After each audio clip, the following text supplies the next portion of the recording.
नाज़िम इफ्तिखार अहमद कारगज़ई साहब जो साबिक़ ज़िला मेंबर भी हैं और आज इस एहतजाज में शिरकत भी कर रहे हैं।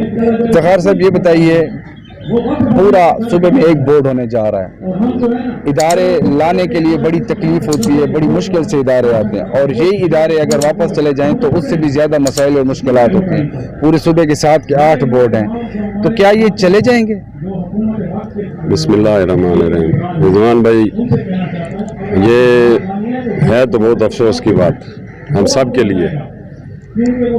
ये जो बोर्ड वाला वो है और दूसरा हमारे डी खान के लिए ख़ास तौर पर यूनिवर्सिटी का मसला है, दूसरा वापडा का जो मसला है हमारे लिए, ये हमारे डी खान के लिए बहुत अफसोस की बात है। मैं ये कहता हूँ कि जैसे ये बोर्ड डी खान में है, इसको इधर ही रहना चाहिए। अगर ये 8 बोर्ड ख़त्म हो गए तो मेरे ख्याल में गोपा के इसके पेशावर के पास, पेशावर बोर्ड के पास कोई अलादीन का चराग तो नहीं है कि वो 8 बोर्डों का पहले उसका अपना बोझ और उसके बाद ये 8 बोर्डों का जो बोझ है वो उठा ले और वो जो है ना आब ज़मज़म से नहाए हुए हैं, वहाँ पर कोई करप्शन नहीं होगी या वहाँ पर, ये हमारे लिए ये नुकसान है।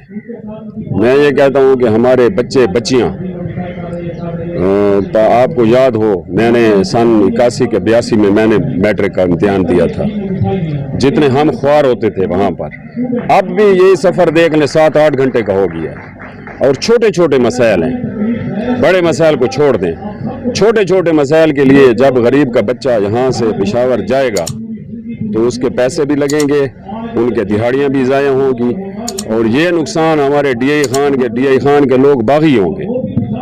और इंशाअल्लाह मैं अपनी क़यादत के साथ हम सब मिलकर, हम जितने भी डी खान के लोग हैं, अली अमीन खान गंडापुर साहब से बात करेंगे, फैसल अमीन खान से बात करेंगे। हम ये कभी भी नहीं होने देंगे, इसके लिए जितना भी एहतजाज करना पड़ा हम करेंगे।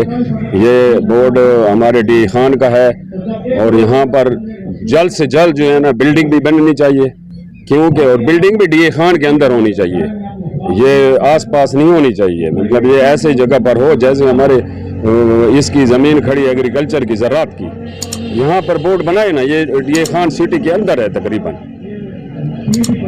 मैं अली अमीन खान अपने सूबाई गवर्नमेंट से रिक्वेस्ट करूँगा कि ये इकदाम बिल्कुल ना उठाएं, ये सारा इख्तियार एक ही सूबे को न दें। ये जहाँ ये ज़रूर है कि अगर इनको यहाँ पर कोई एतराज़ात हैं उनको ठीक किया जाए, यहाँ पर चेयरमैन और कंट्रोलर ऑनेस्ट आदमी हों, ईमानदार आदमी हों, जो इदारे को बेहतरीन तरीके से चलाएं, तो मेरे ख्याल में ये फ़ैसला सबसे अच्छा होगा कि इदारे को ठीक किया जाए, ये नहीं कि इदारे को उठाकर एक जगह एक ही इसमें ज़म किया जाए। इस पर हम भरपूर एहतजाज करेंगे। अच्छा,